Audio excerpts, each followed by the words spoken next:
G'day Joshua, my name is Greg Spence and I have a croaky voice at the moment, I'm sorry. Look, I don't hang out on the Musicians with Focal Dystonia page. I'm too busy working on my website and doing a project with someone who's recovering from focal dystonia. However, for some reason, your post popped up. Now, I'm not here to try and tell you to try something else, because you've played all your cards and you might feel happier about having removed the burden and the anguish and the pain, the frustration, to put it behind you and move on. So that's fine. And if that's a decision that you're happy with, fantastic. If the day comes and you are open to exploring further, I would implore you to reach out, please. I don't even know what instrument you play. I'm a professional trumpet player and I run a brass academy, but I'm dealing with, because of the way that I learn and teach, people with dystonia have reached out to me, and now I'm working with a lot of people, and we're with another lady that you might have seen on the page here.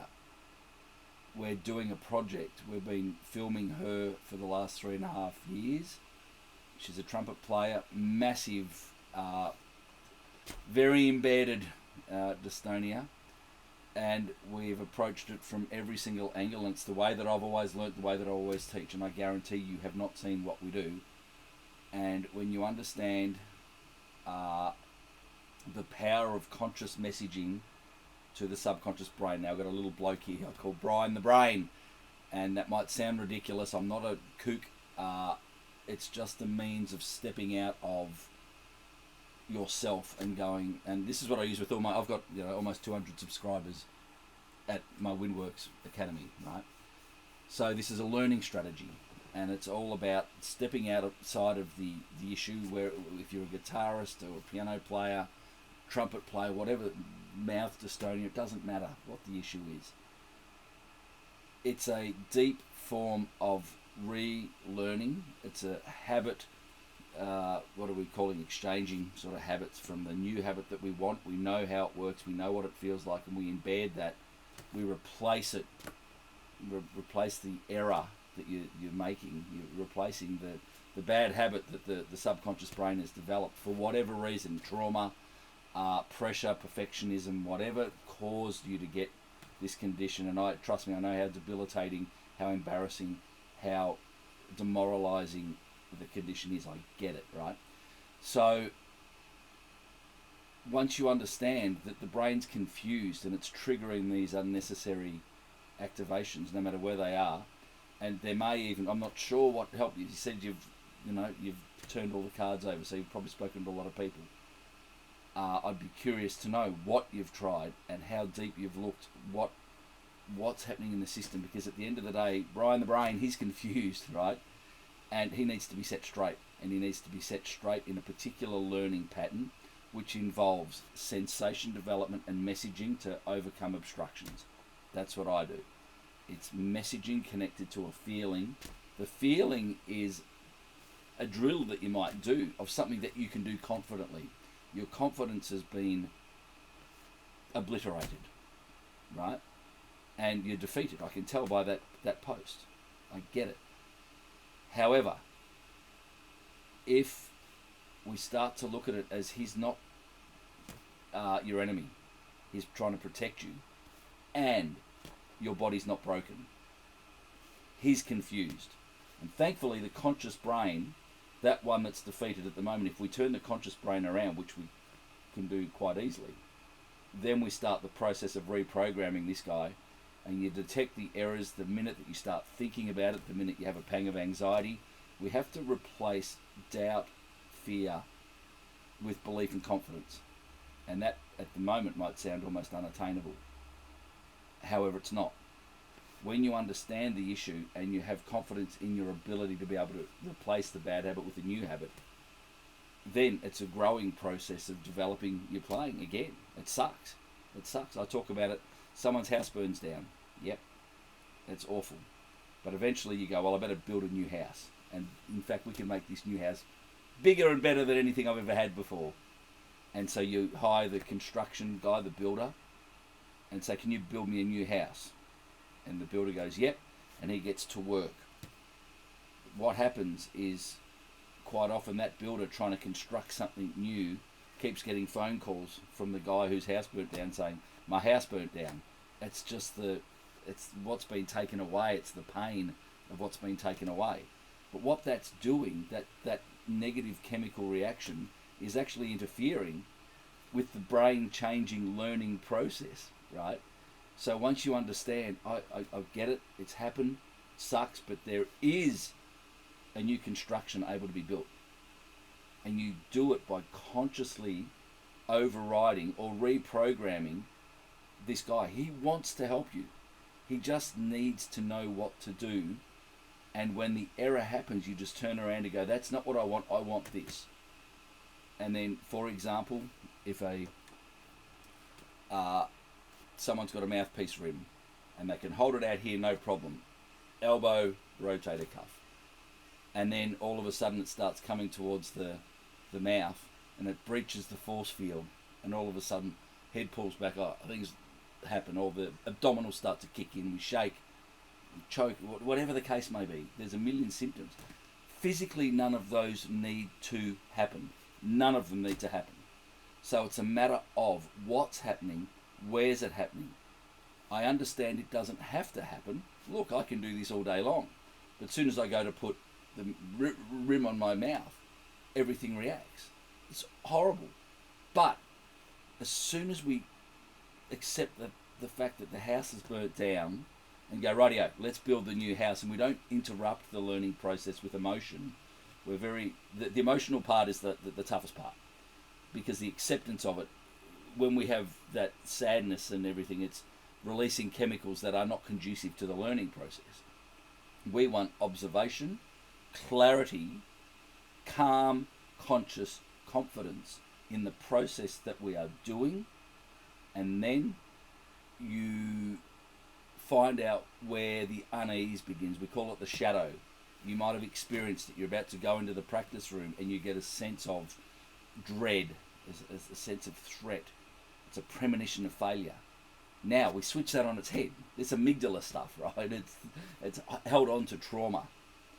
So we have to reprogram that from the minute you go to sleep to the minute you wake up in the morning, and we find out what we can do. We're not worried about what we can't do at the moment because we're learning that, right? But we're not worried about that. We're like, cool, I'm going to get better because I know that my body's not broken and I can actually get the result that I want.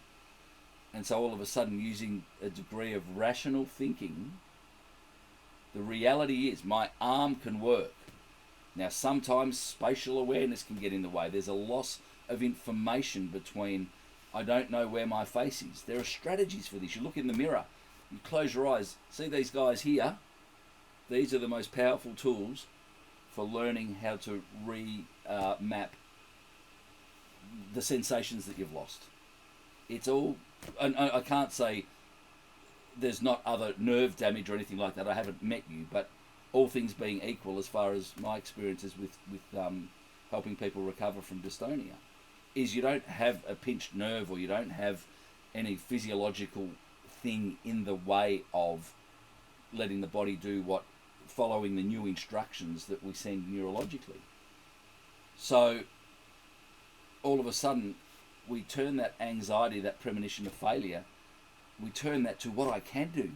How cool, my body's not broken. How cool, I can walk into the practice room and sit here without any anxiety. How cool is that? Because I know that whatever it is that I need to be working on will work. Then we hum. There's the vagus nerve. That settles the system. It releases serotonin. And it creates calmness in the system. Now, I'm a wind instrumentalist, and most people that I deal with the breathing is affected, and the humming is a massive part of calming the central nervous system. So if you're a guitarist or whatever, believe it or not, the humming and the visualization is how you get through this. It's the understanding that the body's not broken. I know the feeling that I do want, and I know the feeling that I don't want. And when you sense that error, all of a sudden I hit the force field here. That's That's crazy. We don't need to do that. So you close your eyes and find out where we start to react and go, okay, pull back a bit. And then you put your fingers up and you look at them and you wiggle them around. And you look at them and go, oh, well, they can come in close. Or maybe they can't. Maybe there's a reaction to the fingers. So we get past the fingers. Forget the instrument. You will get back on your instrument the faster you learn the reprogramming, how to reprogram the brain. Okay, that's brutally harsh, but it's brutally honest. It's not about your instrument. It's not about a golfer with the yips. It's not about a tennis player who's hitting the ball out all the time. It is a learning process where you instruct the brain to do something different, to send a new message based on the feeling. And it's that feeling connected to a message that we use to overcome the obstruction. And the obstruction is whatever error is happening, whether it's a finger that's taking off, or whether the list is so freaking long, right? You get that. So once you understand that all you need to do, not all, it's a process. It's a process, and mastering the learning process is the hard bit. And everyone has that urgency to want to play their instrument. You've got to put that away. You have to understand the learning process first. Now, you can still play if your mindset is right. Whatever the reactions are that you're having, if you can actually happily, and I know it sounds weird, if you can happily observe with an understanding that it's just a confused brain who's crossed wires, if you can actually sit there and observe the reactions and understand them, then offer Brian an alternative approach based on a sensation and a message. Next time I go to do whatever the case may be, just do that, don't do this. You'd be amazed. The error happens, the error happens, the error happens. It has to happen. It's your current neural pathway is creating the error until you change it. I call it real-time neural reprogramming based on the feeling and the message. So we go along and we find out the errors that are happening. You will know the list of errors that are diagnosed. You've got them. There's probably a bunch of errors that you're not even recognizing that are happening under the surface. When we find those, we address the first one. We're peripherally aware of the other ones, but so we'll get to that later. We're not looking at what's our number one error. What's your number one error? What's the first thing that you recognize? It might be anxiety the minute that you wake up. That's an error based on trauma, sadness, confusion, doubt, and fear. So that's all been sucked away from you, and it's brutal, it's harsh. But we replace that with, oh, my body's not broken. Let's now, we're here and we want to get to here. What are the obstructions? What are the errors? And we tackle them one at a time. And when you learn to not have an emotional reaction against that error, rather you understand what's happening and why it's happening, and you understand the process of sensation, messaging, real-time neural reprogramming. Literally going, this is the feeling that I want. So here's the example again of the visualizer. It comes up. But put the fingers there. It might come up, and if it does, well then we keep it down lower. We keep it away from the force field. And the process is, right, look at this. My body, out here there's no problem. Out here there's no problem. Up here there's no problem. I have full motion of my arm. But the force field here is the danger part. So with eyes closed, you might do a drill like this. Look, there's nothing wrong with my arm. I've got no anxiety. I've actually got a degree of confidence. Yay, dopamine. Right? I've got that. Next time, and you're visualizing this, the message is, next time I put my fingers in front of my mouth, just do this. Just don't forget that it's not the arm movement that is creating the problem. It's the reaction to the arm movement. And this is what everyone wants to do, is try and adapt and activate muscles to stop the reaction. It's the worst thing you can do. And I do eradicative. I do not do adaptive. If you want to work around by putting a splint or a this or a that and bigger valves, bigger blah, blah, blah, blah, blah, I don't do that. because that's not changing the brain. That's adapting to the error message, and it travels around, the dystonia can travel around the body. I think you might have experienced that. So until we actually get to the root cause of the problem, you won't make brain changes unless you go, don't do that. Next time I bring this over, just do this. So you're connecting the feeling of what you want and you're rejecting the error. And you keep doing it over and over, and Brian the brain's confused, but he goes, okay, let's give it a try. And you come in and the head moves and you go, thanks for trying, Brian, but you're still a bit confused. Now, we've got a picture of Brian. He's a brain, and he's got glasses, and he's got a hat, and he's got a bow tie and stuff. Once you tell him, no, I want this feeling when I do this, not that error. Thank you for trying, but the frustration that you're feeling is the message to him that we need to change. But then we're not giving him the right information. If we give him the information with visualization and messaging, Brian, next time my hands come across here, don't tighten in the neck. Do this. Don't do that error. Don't do the error. Don't do that tightening thing. Don't do that. Do this. And you bring it in, and you will feel the impulse when he wants to react, and you can pull back. You go, don't do that. Or you can come in and experience it and go, right, that's what I don't want. Error rejection, right? And you go, what I do want is this. And you create the picture in your mind. You know the outcome that you want. You know what you want to achieve. You know your body's not broken. You know the feeling of what you want. And then you keep doing it and you watch it switch off. It's mighty powerful. I have people do this, look at the mouthpiece, use their fingers. The index fingers are really important. Can't go into it all now, but you do that, you go, righto, I'm not threatened by the mouthpiece rim. Oh, I'm not threatened by the touch. But when I put the mouthpiece rim on, my neck goes. That can happen forever if we don't address it. I'm compelled to speak to you about this, and if you're not interested, that's completely understandable and fine, and no problem. But I've just seen your message a couple of times. It keeps popping up. So the universe is talking to me, my friend. The message is there. Look, confidence. I have no problem. These are my lips. No problem. No fear. No doubt. This is the mouthpiece. Look, no fear, no doubt. Or there might be. But then you address where that starts, as I said before. Shut the eyes. If you can do those two things confidently, but there's still a reaction, you go, don't do that. You go back to the drill. This is what I want. Next time, I'm going to put the mouthpiece on my lips. Just do this. Don't do that tightening in the neck. Don't do that. Do what you're doing now. So you're visualizing it. You're living the experience. You're telling him what you want to do. He will listen. He has to, because the conscious brain, the understanding, the awareness of the feeling overrides the subconscious. This is massive, right? It's really important. The conscious message overrides the subconscious programming when he sees the urgency to change. He senses the urgency by your repetition, your sense of positive frustration, not negative emotional anguish and cortisol.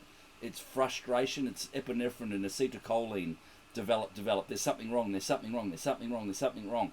Then all of a sudden, Brian's looking, he's panicking. He wants to find what you want consciously. He's looking. And then eventually he stumbles across something, a pathway he's never had before, never taken that, and there's no reaction in the neck. And that you get that excitement, that rush of dopamine, that sends the message to the brain going, just do that. That's the error correction. But what happens? Then you try it again, we get all excited and you rush back in and the error happens again. You got options there. You can either get really pissed off and woe is me and my house is burnt down and this doesn't work and run away, or your new conscious awareness goes, okay, cool, thanks Brian, thanks for trying. Remember what we did last time when you didn't react? Let's do that again. This works, okay? Just do that. Don't, that error that you just did then, don't do that. Do what you did last time. And you go all the way through that process that got you that success, and it becomes more familiar, more repeatable, to the point where you're saying, now, Brian, next time this comes up, and he goes, shut up, you don't need to tell me anymore. I get it. I know what you want me to do. Look. Right? He gets it. You've reprogrammed it then. What's the next problem? You go to take a breath and everything takes off again. So you use exactly the same strategy that we just used to get past this force field by using visualization. This is what I want. Recognize the error when it happens. Say, thank you, Brian. I know you're trying to look after me. We're not doing that anymore. We're doing this. Okay? So, if the day comes that you would consider, if you've divorced the instrument, it's gone, never to be touched again, I'm sorry for wasting your time, but if you've done that, you probably wouldn't still be watching. If there's something lingering, and there's that muso thing that we've got that's in the blood, and we want it, you've hit dead end. Something serious needs to change. You haven't done this, what I'm talking about. I can guarantee it, because I don't know anyone that's doing it. I'm more than happy to have a session with you. That whole concept will send fear through your system, because all of a sudden you become vulnerable again, because it shows that you want something deep down, and your body's going to react to that, because there's, I don't want another failure, right? This is the battle, and it's the fight. It's not an easy fight, but once you get the consciousness belief system flipped, then it's just a process of getting back. No one does this. I see. That's why I don't engage in the dystonia page, because I can't get on there and comment writing. I can't do it. There's not enough hours in the day to try and express this. And I don't know why I'm compelled to do this video for you, but I think I could just feel what you were saying, and it breaks my heart. So you haven't, used all your cards up. There's one card remaining, and as I said, if the point comes, please reach out, and we just need to have a chat, and you can say, nah, thanks for the video, I appreciate it, but I'm done, or Greg, you don't know what you're talking about, and I can prove you otherwise. But if there's that little spark of I really do want to play, I do want to get back,